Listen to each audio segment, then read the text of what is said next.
Deepti Coloron is with me on the set to take a look at what's been making headlines around the world. Hi, Deepti. You're going to start in China, where there's been lots of reaction to the removal of presidential limits.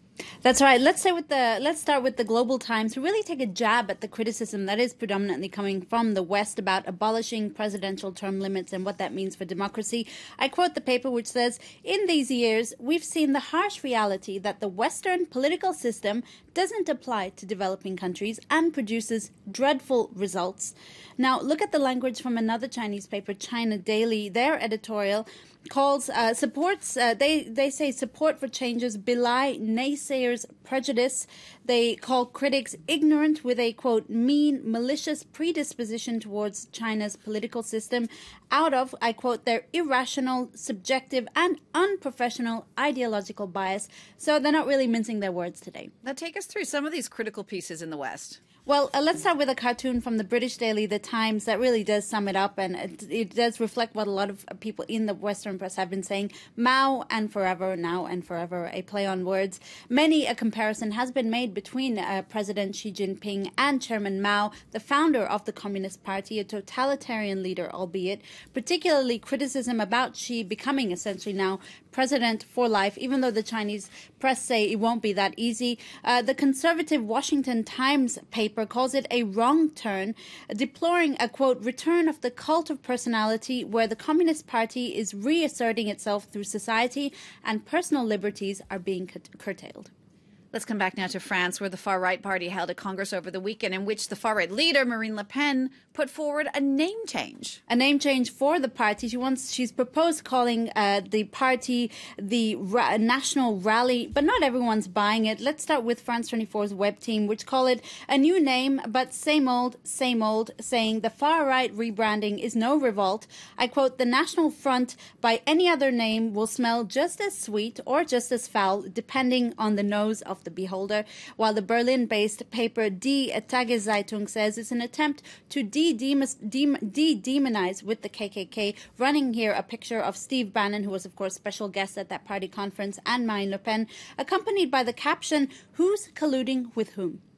Now, this story, of course, making front pages in France as well. Let's particularly Libération, the left-leaning paper, which really are going with the idea that nothing will change. Their headline reads Rassemblement, but you see the A has been crossed out with an E, meaning Rassemblement, which is resemblance, meaning new name but same old party. And Libé's editors remind us today that the National Front's deputy leader, Davy Rodriguez, has been suspended. He was excluded from Sunday's party conference.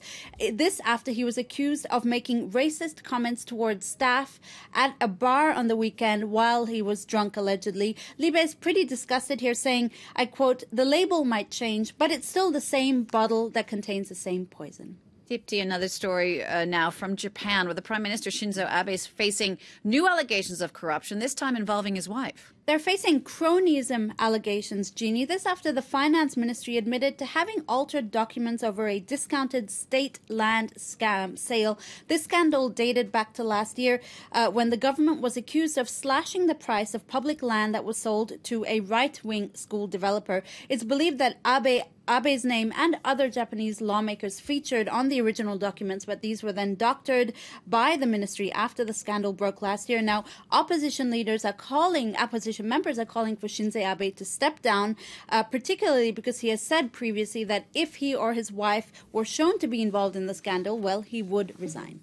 To Russia now, where ahead of those elections coming up next weekend, officials are doing all they can to actually get people to get out and vote. Well, there's little doubt that Vladimir Putin will probably win these elections. He'll be re-elected for a fourth term, given that his fiercest opponent, Alexei Navalny, has been barred from running. But The Guardian notes that officials are worried people might not actually turn up to the polling stations. So, for instance, in one Siberian region, they're raffling off a car to entice people to vote.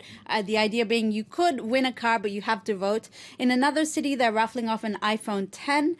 And in yet another city, the winner of the best selfie gets their face on a billboard. Of course, the catch being you have to go out and vote. All right. Well, let's wrap up now. Deepti, you found for us a bit of advice for life after the end of the world.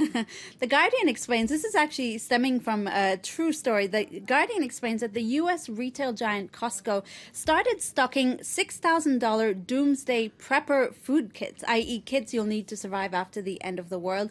These kits include freeze-dried carrots, egg noodles, quick oats, macaroni, bananas, and potato chunks, all the sort of standard things you'd probably need for the end of the world. But $6,000 seems a little steep, right?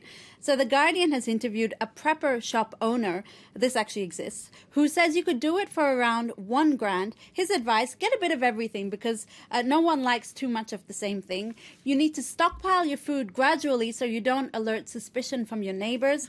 And the one important thing, don't forget to pack a can opener or else all of your food will probably be very useless. That is certainly true. Dipti Kalaral, thank you so much for that look at the press today. Thanks to you for watching. Don't forget, if you want to get a closer look at the press review or at any of the top stories we're covering for you today, you can always check out our website. That address, France24.com.